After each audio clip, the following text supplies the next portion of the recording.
Muy bien, hemos vuelto para hablar con el presidente de SUNAS, el señor Mauro Gutiérrez. Con él vamos a hablar sobre un evento internacional vinculado al estrés hídrico. Así es, y además habría que sumar a ello, Maite, de la situación difícil que están viviendo por falta de lluvia, justamente, sobre todo en la sierra sur del país. Exactamente. Buenas noches, señor Gutiérrez. Maite, buenas noches. Ricardo, buenas noches. ¿Cómo estamos? Este es un evento, en verdad, además que nos permite observar que el problema está en la región, no solamente nuestro. Sí, un poco para contarles, ¿no? Este es el 15º Foro Iberoamericano de Regulación. Es un evento organizado por ADERASA, la Asociación de Entes Reguladores de Agua y Saneamiento de las Américas, ¿no? Y que SUNAS está presidiendo en estos 2 años, ¿no? Y por eso estamos desarrollando este foro, que tiene como propósito discutir elementos de cómo afectan en general elementos en las materias de la prestación de los servicios.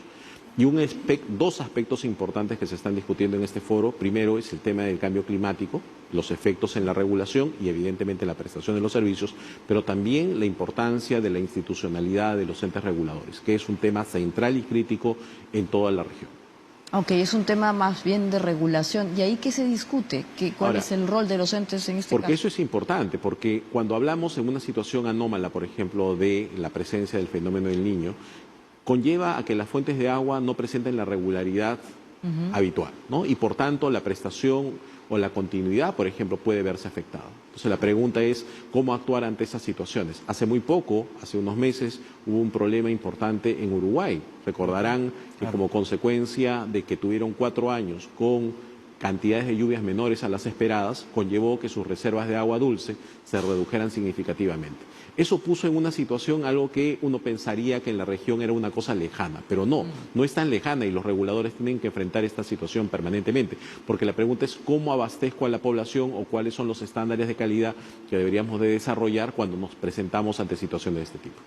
Y justamente, ¿qué podemos hacer en la actualidad? Hay quienes señalan que la desalinizar el agua es una de las medidas, digamos, que podría ayudar muchísimo a zonas como Moquegua, como Tacna, como Puno.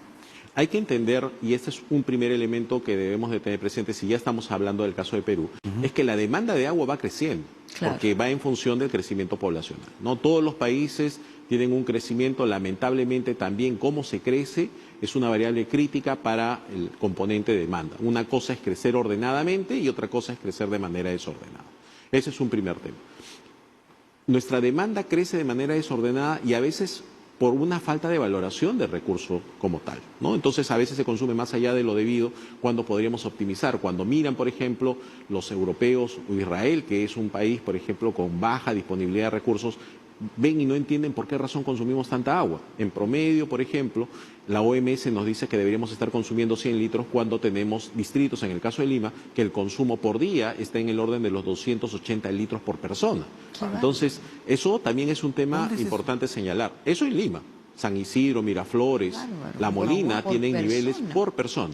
Eso conlleva que los niveles de agua, estando en Lima, en una ciudad, digamos, que es un desierto, evidentemente nos damos muchas veces el lujo de tener niveles elevados de consumo. Por eso también es importante la conciencia y muchos distritos han empezado justamente en campañas para revalorizar la importancia que tiene el agua en una situación de escasez, ¿no? El caso de Lima. Pero volviendo al tema de las soluciones, por un primer elemento, el desfase que existe es cuando tú tienes una demanda que supera la oferta. Claro. Y tenemos que entender muchas veces que también tenemos que tener y mejorar nuestras ofertas de agua, ¿no? La variabilidad climática hace que las reservas, por ejemplo, en muchos momentos pueden tener una situación de disminución menor a lo esperado, ¿no? Entonces, en este año, por ejemplo, si bien es cierto, las reservas han sido un poco menores a las esperadas, no se han puesto en riesgo la situación de la continuidad del servicio en algunas cuencas, como es el caso de Lima, ¿no? Pero si la situación fuese prolongada, como ya pasó en Ciudad del Cabo, ¿no? O pasó también en algunas zonas del Brasil, o pasó en el caso de Uruguay, tendríamos que estar pensando en otras soluciones técnicas. La discusión de la desalinización es una alternativa, sin embargo no es la única. El tema de por ejemplo, los reusos de agua o la optimización de los procesos de consumo de agua también son una alternativa. Hay países, por ejemplo, que reusan las mismas aguas residuales. Japón. Claro, entonces que no se desperdicie absolutamente nada. Y cuando estamos hablando de tratar de aprovechar eso, significa de cómo las aguas residuales realmente son una alternativa viable incluso para que sirvan de reserva. La desalinización es una alternativa en muchos lugares donde efectivamente no se tienen los recursos, pero también hay que pensar otras alternativas creativas cada vez ahora que tenemos un problema de cambio climático ahora, mundial. señor Gutiérrez, escuchándolo a usted, pareciese que SUNAS también tiene una función técnica vinculada justamente a cómo solucionar estos problemas, siendo que técnicamente, valga la redundancia, es el organismo regulador, ¿no? El que ve las situaciones de competencia, en precios, en calidad, etcétera, pero también están enfrentando ahora las soluciones. Justamente, porque desde el punto de vista del regulador, y como bien ha señalado, el tema de la calidad y el tema de la tarifa está bien íntimamente vinculado. Calidad, por ejemplo, está vinculada a la continuidad del servicio y a tener la disponibilidad. Por tanto, si yo miro la cadena de producción, tenemos que analizar de dónde está viniendo la materia prima. Y la materia prima es la disponibilidad de agua. Y por tanto es importante conocer cuáles son los elementos que pueden estar afectando esta disponibilidad. Y también las inversiones que van de la mano. Por eso las tarifas se conectan con el tema de las inversiones. Lamentablemente la brecha en el Perú de inversión está en el orden de los 120.000. La tarifa tampoco no es que pueda solventar todas estas necesidades de inversión. Y además, como yo mencionaba, el caso del crecimiento desordenado de las ciudades hace que las brechas de necesidad de inversión crezcan año con año.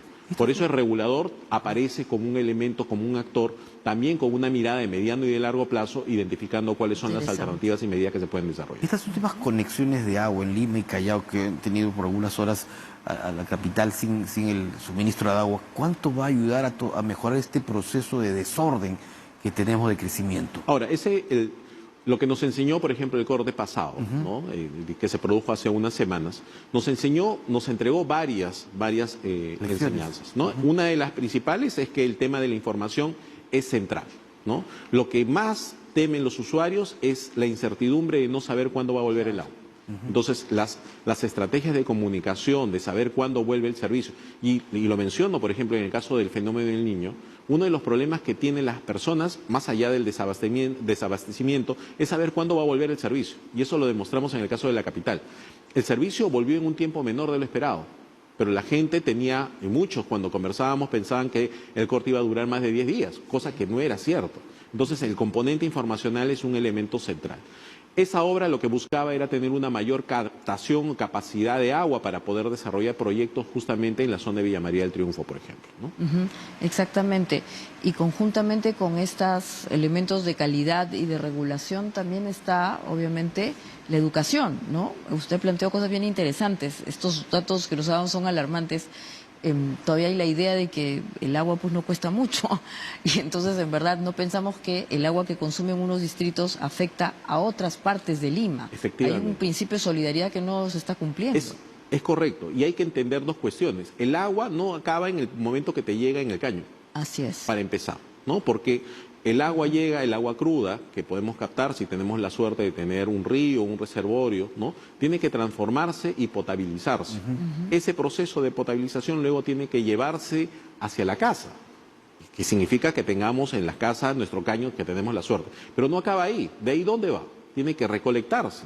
Y luego de recolectarse no es disponer y tirarlo simplemente en cualquier fuente o en algún reservorio donde se coloque el agua residual, sino tiene que tratarse, porque si no genera contaminación, y la contaminación por aguas residuales puede generar más enfermedades. Por eso es que tiene que ser un ciclo completo.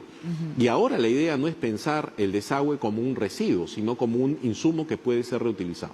La importancia de eso es que muchas veces no somos conscientes de cuánto consumimos.